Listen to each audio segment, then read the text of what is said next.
name, B for formula, and then C for notation. Okay, the example is sodium carbonate. Sodium carbonate. So, ito yung binigay ni teacher. Okay, this is the given, right? Sodium is element or polyatomic? Element. Very good. Carbonate is it element or polyatomic? Polyatomic. Okay, now letter B is the formula. This is the time that we should balance the charges, right? Now, how to get the formula? Write the symbol of sodium. What is the symbol of sodium? Na. Right? The charge is positive 1. So this is just A plus, invisible 1. Right? So meron tayong Na positive. How about the carbonate? Now, paano po nakuha si carbonate? Look at the polyatomic chart. This is carbonate, so we should write their notation. CO3 negative 2. Right? So CO3 negative 2. Now what should we do next?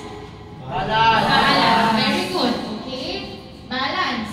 Okay, bring down the charge. 1. Bring down the charge. 2. Did you follow? Yes. Are they balanced? No. Sino yung mas lamang? Okay? So since mas lamang si carbonate, sino dadagdagan? Si sodium. So dagdagan natin ng isa. Na plus.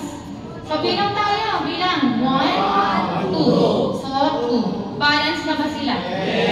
Yes. So balance na sila. Pero sino yung nadagdagan? Si element. Class numbers, another rules pala. Kapag po si element ang nadagdagan, we should not put the bracket on the element. Understood? We put bracket only in the polyatomic. Okay, or double polyatomic. So, this must be Na.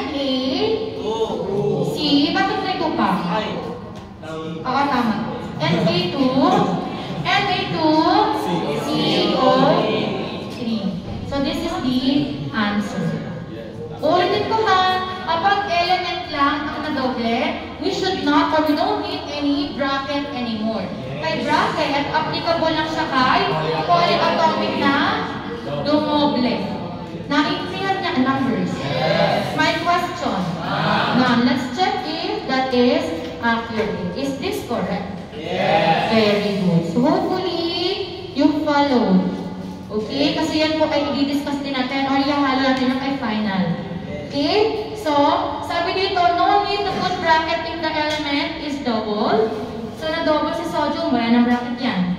Okay? And then, yung bracket lang kapag may na-double na polyatomic. Okay? My question? None. Ma'am, paano po ma'am kapag transition metal? Kanina puro ano lang yan eh. Okay? Transition metal. Try natin kapag transition. Buhay ko na ito ha. Numbers. Transition metal, we just have to add Roman numeral. Kahit pangalan lang. Okay? For example, ang ibibigay ko ay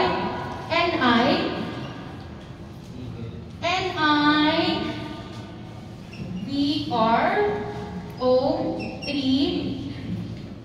and 2. Ayan. Ito yung binigay kong notation. Sige nga. Ayan yung binigay kong notation. Unahin natin si name. Ano ba si Ni? Nickel. Okay? Element or polyatomic? Element. Okay? Now, si nickel, ilan yung charge niya? 2. Positive? 2. So, maglagay lang tayo ng Roman numeral. Okay? Ano ito? This is bromine. O, ayan din sagot kay letter A. Nakuha po.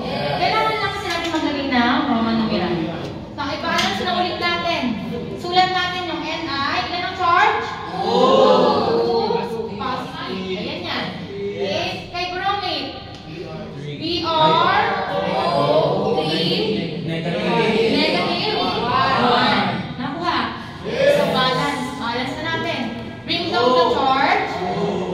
1. Sino mas lamang? Nickel. So, ilang ilalagdag natin kay bromide? Isa. So, BRO 3 -1. So, this is 2. So, ayan na yung sagot. Namin